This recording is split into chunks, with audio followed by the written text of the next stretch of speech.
तो चलिए सीधा मुद्दे पर आते हैं। आज के इस खास विश्लेषण में हम उस चीज को डिकोड करने वाले हैं जो अक्सर एक बहुत बड़ी पहेली लगती है, पुरुष मनोविज्ञान यानी मेल साइकोलॉजी। हम उन अनकही बातों, छिपे हुए व्यवहारों और सबसे जरूरी वफादारी के उन संकेतों पर बात करेंगे जो हमारे आज के सोर्स मटेरियल में बहुत ही दिलचस्प तरीके से बताए गए हैं। अगर कभी ये सवाल मन में आया है कि लड़कों के व्यवहार को कैसे समझें या उनकी वफादारी को कैसे पहचानें, तो ये एनालिसिस बिल्कुल उसी पहेली के कुछ टुकड़े जोड़ने का काम करेगा। तो आज का हमारा एजेंडा काफी सिंपल है। हम 3 मुख्य बातों पर फोकस करेंगे।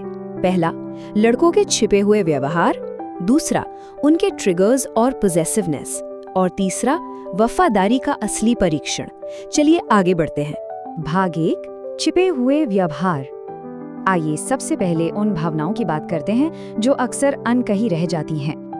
अब देखिए, ईर्ष्या यानी जेलसी, इसे लेकर दोनों जेंडर्स का रिएक्शन कितना अलग होता है, ये सच में हैरान करने वाला है। सोर्स बताता है कि जब लड़कियां जेलस होती हैं तो वो अक्सर गुस्सा करती हैं या अपनी भावनाओं को एकदम खुलकर एक्सप्रेस कर देती हैं, लेकिन लड़कों का रिएक्शन बिल्कुल ऑपोजिट होता है। वो एकदम खामोश हो जाते हैं। सोर्स का मानना है कि समाज ने लड़कों पर ये प्रेशर डाल रखा है कि उन्हें कमजोर नहीं दिखना है, इसलिए वो दोस्तों के सामने तो ऐसे दिखावा करेंगे जैसे उन्हें कोई फर्क ही नहीं पड़ता, लेकिन अंदर ही अंदर वो इस चीज को बहुत गहराई से महसूस कर रहे होते हैं। और ये जो सख्त दिखने की या यूं कहें कि सिग्मा मेल बनने की जो उम्मीद है ना, ये पारिवारिक रिश्तों पर भी बहुत गहरा असर डालती है।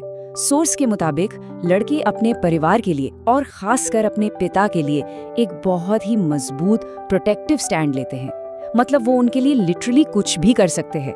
लेकिन जब उसी प्यार को जताने की बात आती है, जैसे बस जाकर अपने पिता को गले लगाना, तो वो बहुत झिझकते हैं। वो डांट सुन लेंगे पर अपनी फीलिंग्स को खोलकर बोल नहीं पाते। ये सब उसी टफ इमेज का नतीजा बताया गया है जो समाज ने उनके लिए बना दी है।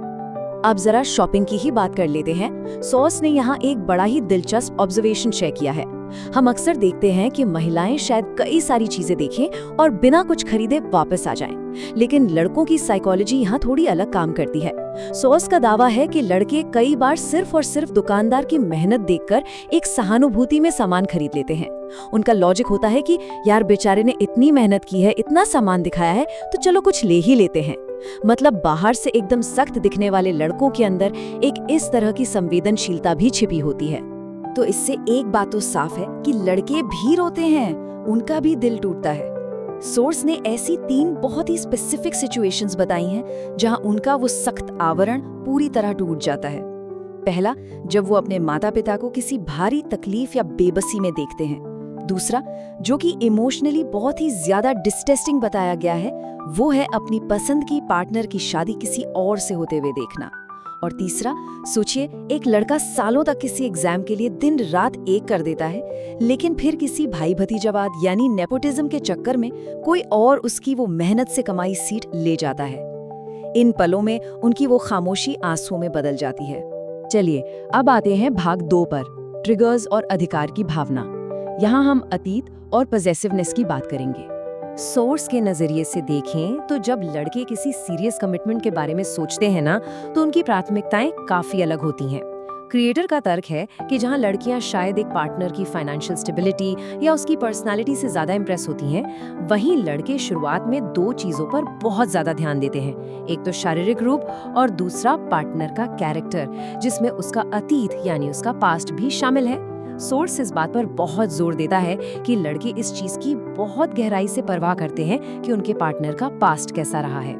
और अब आता है सोर्स मटेरियल का एक बहुत ही बोल्ड और शायद थोड़ा विवादास्पद दावा, कोट अनकोट, लड़के और लड़की की कोई दोस्ती है ही नहीं। जी हाँ, इस विश्लेषण में ये साफ तौर पर तर्क दिया गया है कि विपरीत जेंडर के बेस्ट फ्रेंड होने का जो कॉन्सेप्ट है ना, वो लड़कों की नजर में एक तरह का पाखंड है। सोर्स के अनुसार एक पार्टनर या पति ही असली बेस्ट फ्रेंड होना चाहिए, और ये जो मेल फीमेल बेस्ट फ्रेंड वाली बात है, ये लड़कों को लिटरली बिल्कुल भी रास नहीं आती। और इसी पॉसेसिवनेस से जुड़ा है एक बहुत बड़ा ट्रिगर, एक्स का जिक्र। सोर्स समझाता है कि अगर रिश्ते में वर्तमान पार्टनर के सामने किसी एक्स का गलती से भी जिक्र हो जाए, तो वो लड़के के मन में एक परमानेंट शक का बीज बो देता है। इस मामले में लड़कों की साइकोलॉजी को इतना ज्यादा सेंसिटिव बताया गया है कि वो इस बात को बिल्कुल बर्दाश्त नहीं कर पाते। उनके लिए एक परमानेंट डैमेज की तरह काम करता है। तो अब ये सब जानने के बाद हम इस पूरे विश्लेषण के सबसे अहम, सबसे बड़े सवाल पर आ जाते हैं। आखिर वफादारी की पहचान कैसे करें? अगर ये समझना हो कि व्यवहार के वो कौन से टिप्स या संकेत हैं जो बताते हैं कि एक लड़का सच में लॉयल है, तो वो क्या हैं? चलिए सोर्स के नजरिए से इसे डिकोड करते हैं। भाग 3, वफादारी का परीक्षण। आइए उन असली संकेतों पर नजर डालते हैं। सोर्स ने लड़कों की वफादारी को टेस्ट करने के लिए 2 मुख्य चरण या कहें कि 2 बहुत ही क्लियर साइन दिए हैं। पहला है नियंत्रण या प्रोटेक्टिवनेस और दूसरा है समय और कनेक्टिविटी को प्राथमिकता देना। आइए इन्हें थोड़ा डिटेल में समझते हैं। तो जो पहला संकेत बताया गया है वो सच कहूं तो काफी पारंपरिक है। सोल्स का कड़ा तर्क है कि अगर कोई लड़का अपने पार्टनर को कुछ खास तरह के कपड़े पहनने से रोकता है या उसे कुछ लोगों से मिलने जुलने से मना करता है तो इसे एक रेड फ्लैग की तरह नहीं देखा जाना चाहिए। इसके बजाय क्रिएटर इसे वफादारी और बहुत गहरी परवाह का एक पक्का सबूत मानता है। उनका लॉजिक ये है कि जो लड़का सिर्फ टाइम पास कर रहा होगा उसे इन सब बातों से रत्ती भर भी फर्क नहीं पड़ेगा, लेकिन जो सच में सीरियस है, जो शादी के बारे में सोच रहा है, वो इस तरह की पाबंदियां लगाएगा क्योंकि वो अपने पार्टनर को लेकर बेहद प्रोटेक्टिव होता है।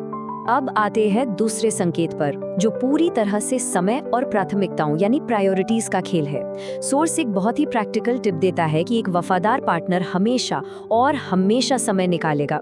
माना कि हर कोई अपनी जिंदगी में बहुत बिजी है, लेकिन अगर एक लड़का लॉयल है तो वो अपने सबसे बिजी दिन में से भी टाइम निकालकर हालचाल पूछेगा। वो एक कनेक्टिविटी टूटने नहीं देगा।